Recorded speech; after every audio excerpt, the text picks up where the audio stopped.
Welcome to Recovery for Life. I'm Chris Howard. Today there's four of us, and we've chosen this topic called changing our story, meaning we're not who we used to be, and we have a lot of life to live. And so that's where we're going to start today. And I think it was kind of Amy's topic, so I'm going to let you jump in first, and we'll just take it from there about that. Well, we're kind of just talking about, like I've changed, and I've come a long way from who I used to be, even 5 years ago, 2 years ago.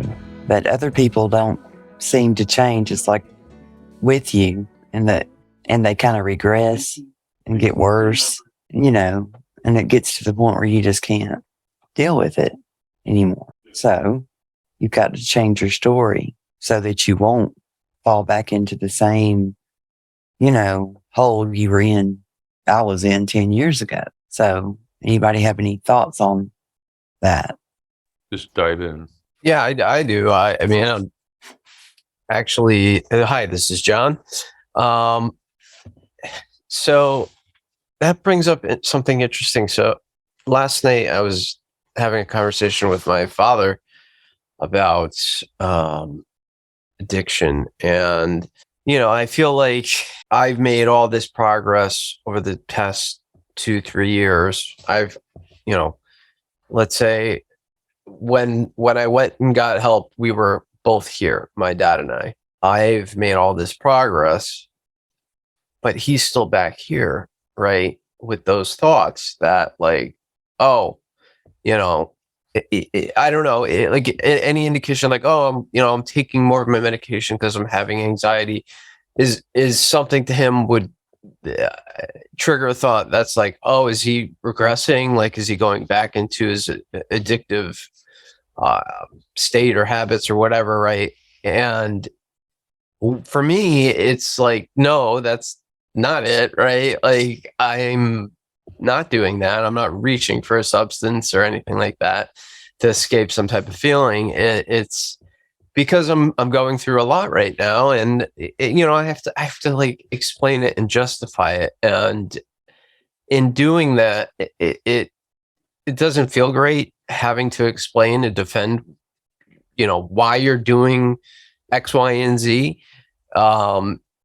Even though they see, they do see the progress, but like, it's hard for them to, because they're still back here, emotionally and spiritually, physically, whatever you want to call it, right? Like their state, they haven't caught up to me where I am, right? Like, so trying to catch them up to where I am and let them know where I'm at, it's been quite a process. And that is how I relate to it. I can totally relate to that, but it's not my parents. It's the only thing. So that's what makes it harder, Anyway, Audrey, you said you had some thoughts. Yeah, I have like kind of a lot of like positive thoughts about that, just because I was writing about like how much I've grown and like been able to change my story, but also like being comfortable enough with myself to not do the things that I used to do, or like the people that I've been attracting into my life have been a direct reflection of my life. And that's not to say that you can't be, that's not to say that you can be like not okay and still attract good people. Like, you could still be depressed and in active addiction and still attract good people. But like, now that I am a lot better, I can like really appreciate the good people, like my family and like my friends, and I don't know, just new people in my life that like, I'm realizing that, wow, like I have just been appreciating all of the positive energy that certain people are bringing in my life. And I've been like so incredibly grateful and appreciative, like even vocally about it. Like I would never have been able to in the past. Like I feel like I was really embarrassed at my own emotions, and like even if I was appreciative of someone, I would have never told them. And like now I'm able to do that, and like changing my story is that's just important because yeah, you can create new memories with even new people or the people that exist in your life. And also, like, I come from an immense place of privilege where I'm able to do that. Like, I have a really solid support system and family that understands me. I have a lot of friends that will always support me, and just like, yeah, people even, again, I've been attracting like new people into my life that just like can share that appreciation and gratitude with me. So yeah, that's kind of where I'm at with it. I mean, obviously I still struggle with old thought patterns, but I think that it's just, I don't know.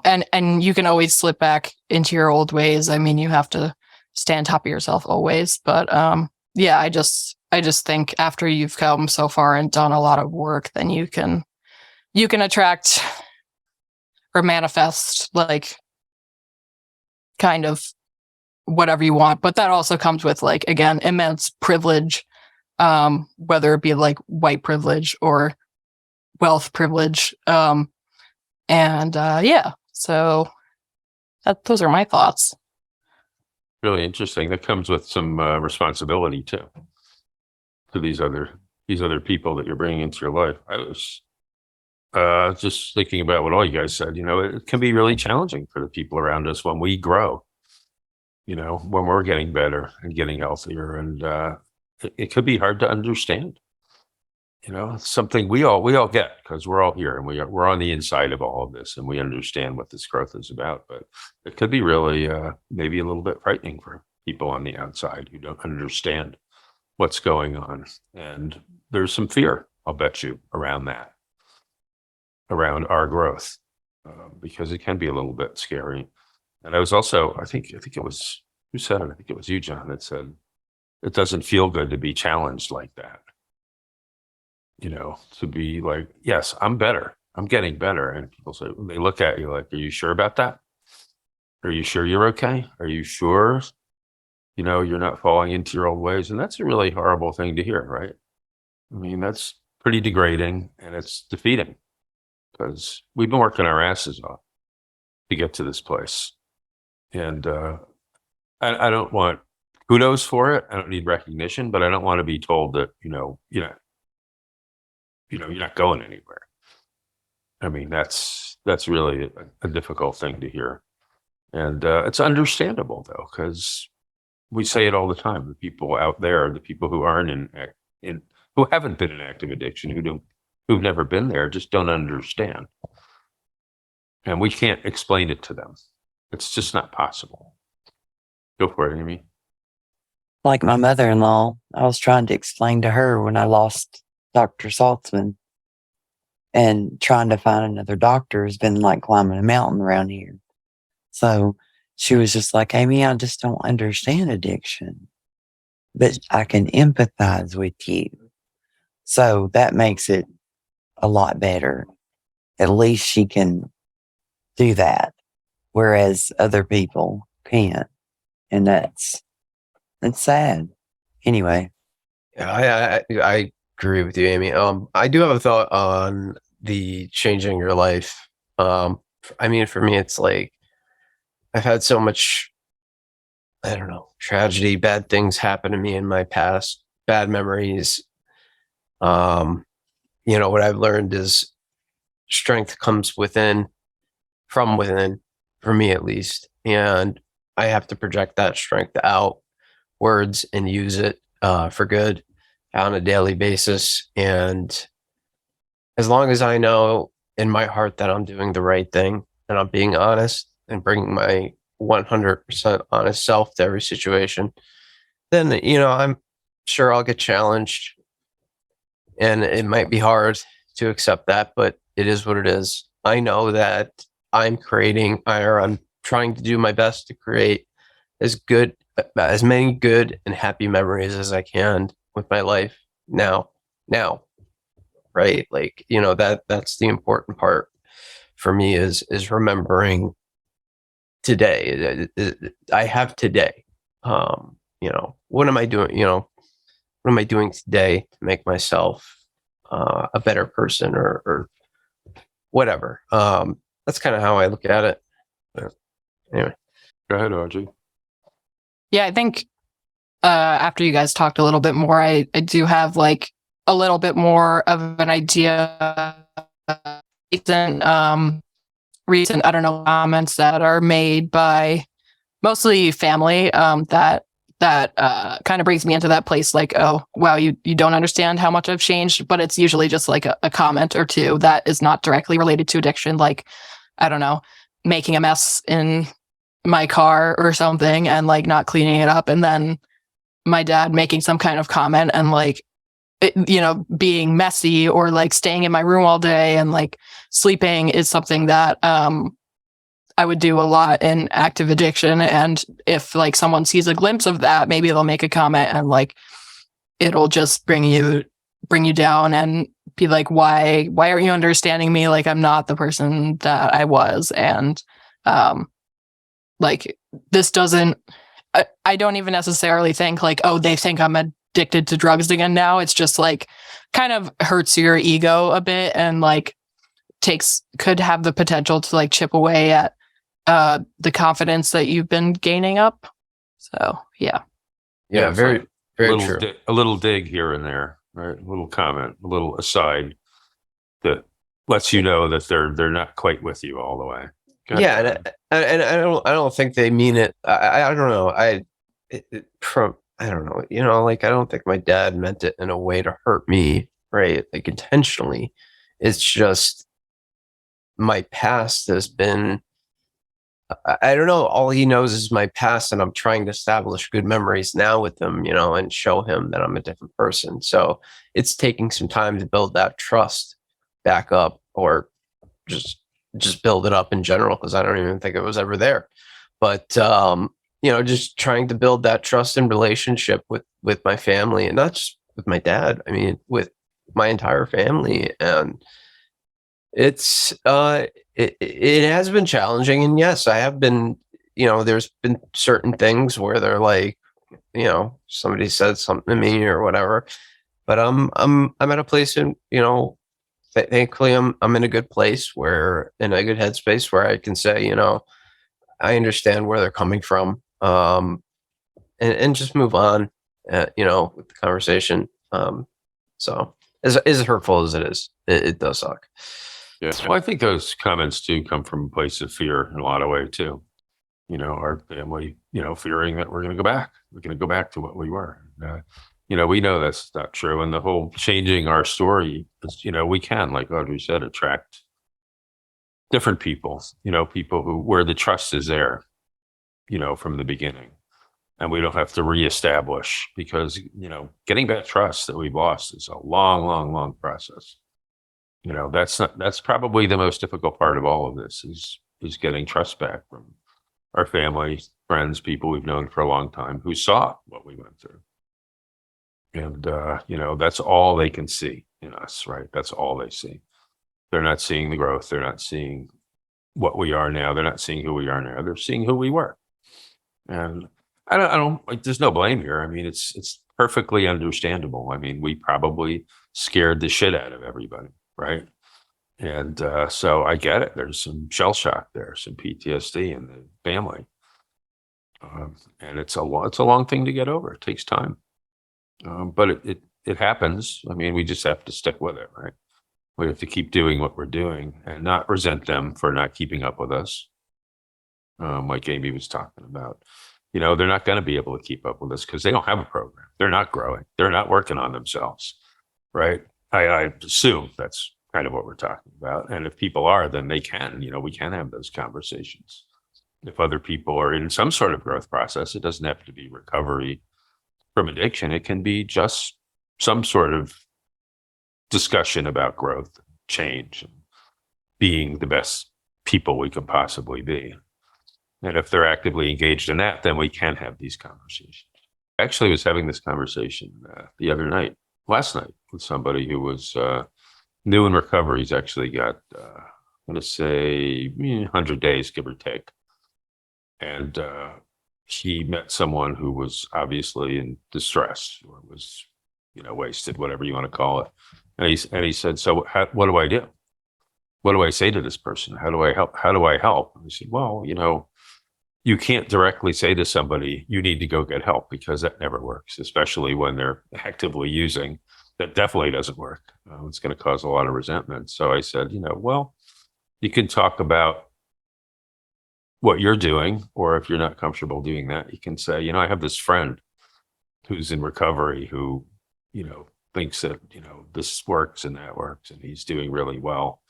And I don't know. I mean, there's all kinds of ways to go about it. I mean, if you're really going to seek someone out and try to help them, that's something we never do alone. That's kind of an unwritten rule, is that you always take someone with you, because you don't know what somebody's going to be like in active addiction. They could be violent. They could be who knows what. Because, it's not a time when you want to walk into a recovery room and say, hey, I need help. It's just not like that. So anyway, it's an interesting thing that just came up. So go for it, Audrey. You're up. Yeah. So I feel like I've always kind of tried to help other people as much as I can, like just mostly in conversation, and like my friends or family. But I think recently, I thought one of my friends was struggling with some kind of addiction issue, and a few actually. And I just kind of like let them know that, like, I am not going to judge them whatsoever. I'm not like, tell me everything, but I'm just like, here, I extend my, like, a little bit of information, and then I'm like, it's up to them now. It's up to them to determine whether or not they want to move forward. And I don't really let it weigh heavily on me, because I have my own growth to do. And like, yeah, it is sad, but it's just something that happens. And yeah, I think I like, a lot of times people say, like, even in like relationships, that being a fixer is not a great thing, because then you're just focused on the other person that doesn't necessarily want help, and you're just trying to fix, and like you're seeking out someone to fix because you think you can help them. And like, it's this weird like ego thing where if you can help someone, then you feel like you've accomplished some sort of weird mission. But or like, it just makes you feel a little bit better. But I don't think there's a way to go about helping someone where you can just say, hey, I'm open to listening to whatever you have to say. I am not going to judge you. Here's something from my experience, my personal experience. Here's some information. That's it. And then it's up to them to decide what they want to take from that. Yeah, it's the key word there. It's up to them, right? They have to want to change. And if they do, great. And you're right. We can't fix anybody, right? Can't change them, can't save them, can't fix them. We can be present. We can be there if they seek to help. But you're right. We can't impose that on anybody. And it's not helping others. There's no question it helps us in recovery. Doing for others is a huge part of recovery. That's why we're all having this conversation today, right? This is one of the whole reasons for doing this, is that somebody might listen and maybe get into recovery, after hearing something like this. But only if they want it. If they don't want it, there's nothing anybody can do. Go to all the rehabs, all the meetings in the world, and it's not going to do anything for you. Like they say, everybody's rock bottom is different. I'm going to welcome another visitor here. Robert's going to come and say hello in the middle of this, which is great. Why not? But I'll fill him in when he gets here. Anyway, just keep rolling. Yeah, I mean, while we wait for Robert, I don't know. I recently had to deal with this today. I have a family member who is an alcoholic and fell back into active addiction. And I don't know. The only thing it gave me perspective. It gave me perspective in a sense where I was like, wow, I feel helpless in the sense that, like, you know, outside of sending a text like, hey, I'm here for you if you need anything, what can I do? Really, it's a crummy feeling, but you know, all I can do is just send positive thoughts and vibes out and hope that, you know, like Amy said, you know, not everybody has to get off on the same floor. I've walked people into the hospital before. You know, I've gone to friends and I've taken them to, you know, to the ER and tried to get them to detox. And, you know, a couple of times they've run away. You know, we've sat there for half an hour waiting to get in, and then they're out the door.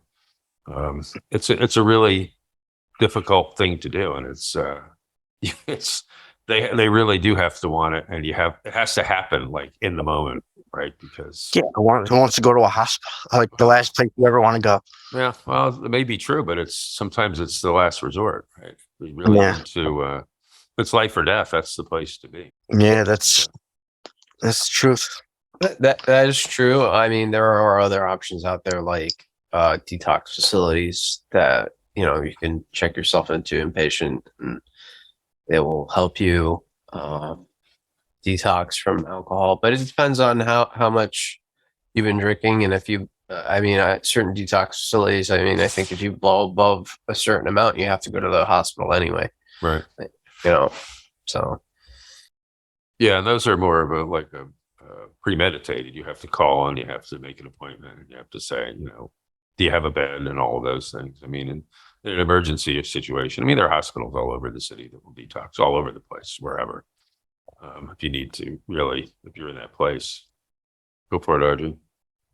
I have kind of like an interesting anecdote that might apply to this, but you know, how I said I used to be like a helper, you know, really wanting to help people all the time and like putting all my efforts into it. I remember one time in middle school, my two friends were fighting, and I tried to have an intervention with them.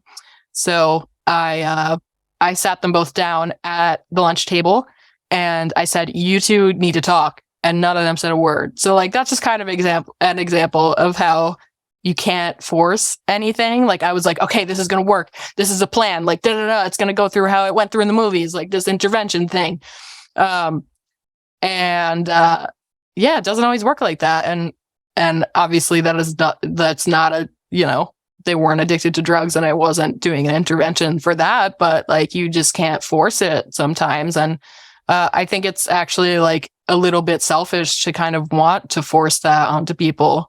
And even like savior-y a bit. So yeah, I just think there's an amount to what you can put out to people, and it is their decision to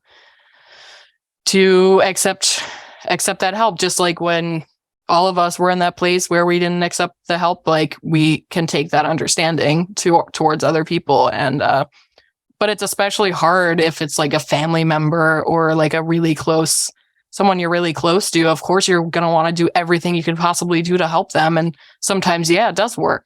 But I think there's a right way of doing it. And it works when that person is obviously ready, because like I've heard of instances of in even like myself, like my mom went to bring me to get drug tested because she thought there was something going on. And when I was using, I like mixed the sample with water and nothing showed up.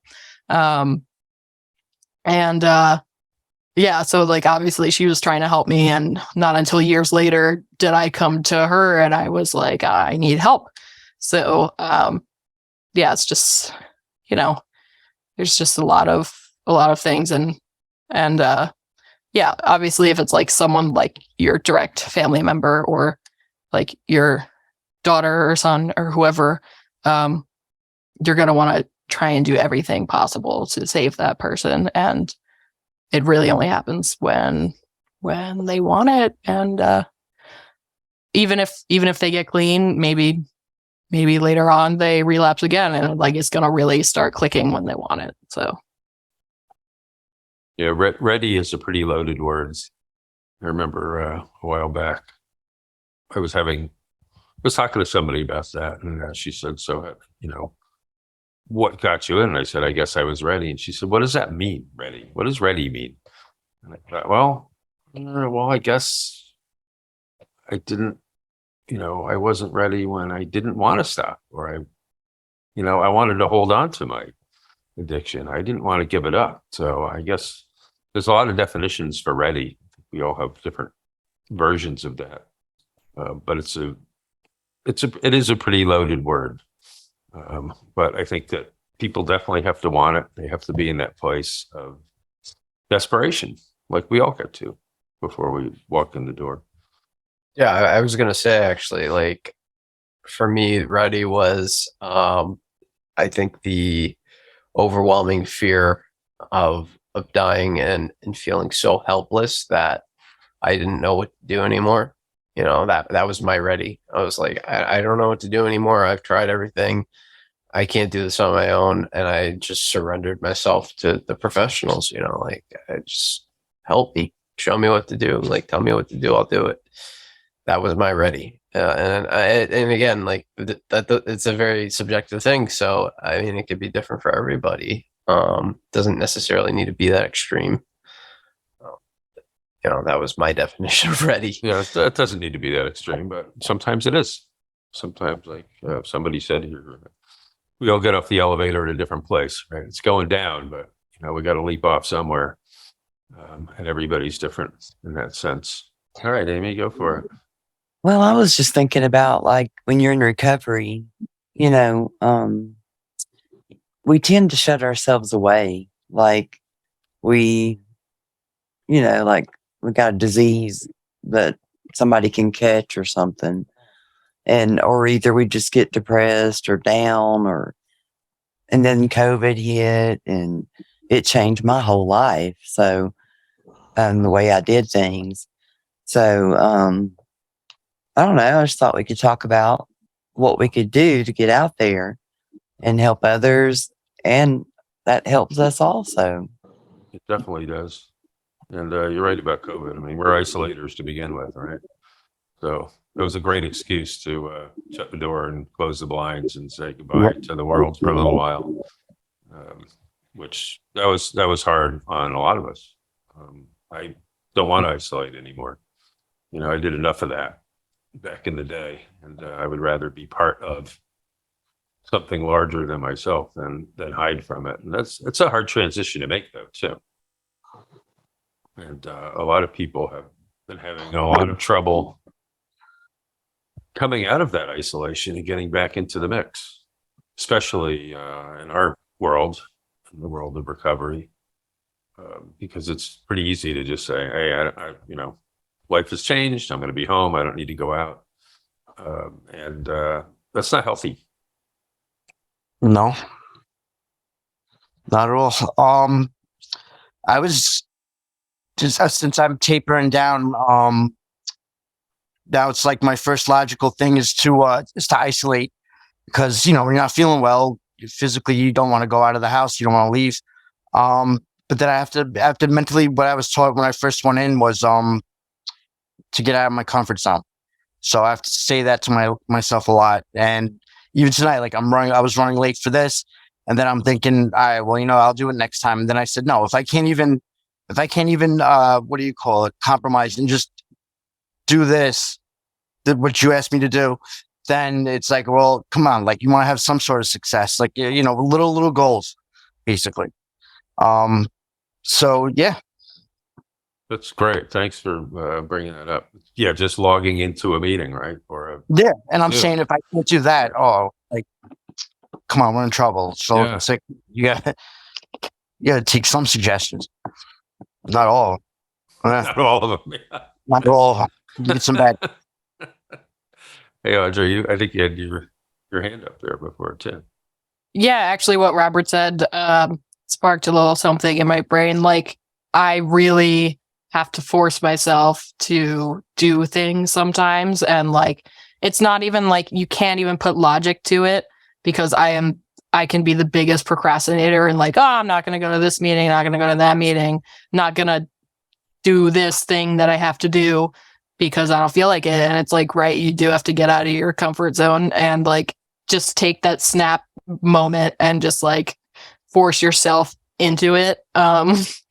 Even like social situations I don't necessarily want to be in. Like I just, yeah, it's really important to take a leap into things that you don't necessarily like even want to do or don't feel like you're comfortable with. So like I don't know, before certain social events I used to tell myself that like nothing was happening and I wasn't going to a certain event or something, and just like pretended that everything was fine. But yeah, back to like isolation, I think like anxiety and depression and OCD kind of brought me into this place where I'm just always in my head wanting to isolate. And also like, yeah, I mean, going through withdrawals and stuff makes you want to isolate. But physically, like you really need to do something with your brain to get you out of that, because it's only going to make it worse. And like your brain is kind of like addicted to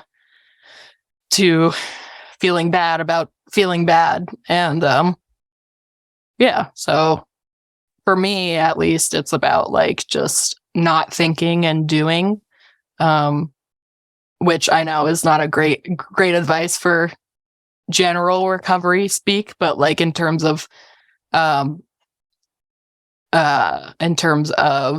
doing things that will be actually beneficial for you that you don't usually do, you just have to like not think like, what if I do something else, or what if I do this instead, or what if I don't go, what's going to happen then? You just have to do it. Like take that split second where you think about doing it and do it.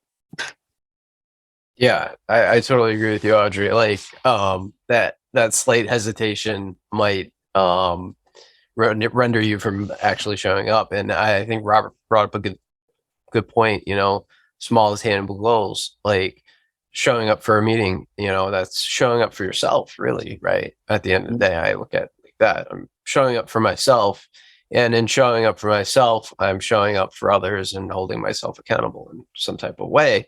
And hopefully, you know, in showing up, you know, I get to help others, and that kind of like goes in a circle. And and I know, you know, yeah, the pandemic was tough, and I totally fell into the self isolation thing real easily because I was a habitual self isolator and active addiction. But you know, now I'm like forced to go back to work. I'm actually enjoying it, you know, like getting that social interaction. And even I remember when I was tapering, Robert, like yeah, I self isolated, but I tried to force myself to have some social interaction, because it is a good way to distract your mind and, I don't know, have a few laughs or produce some types of serotonins or whatever to get some happiness flowing in your brain. You know, like it is tough, but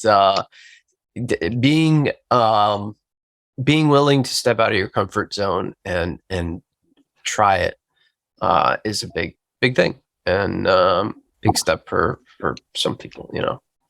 Yeah, the don't think, just do is a pretty good way of thinking about it.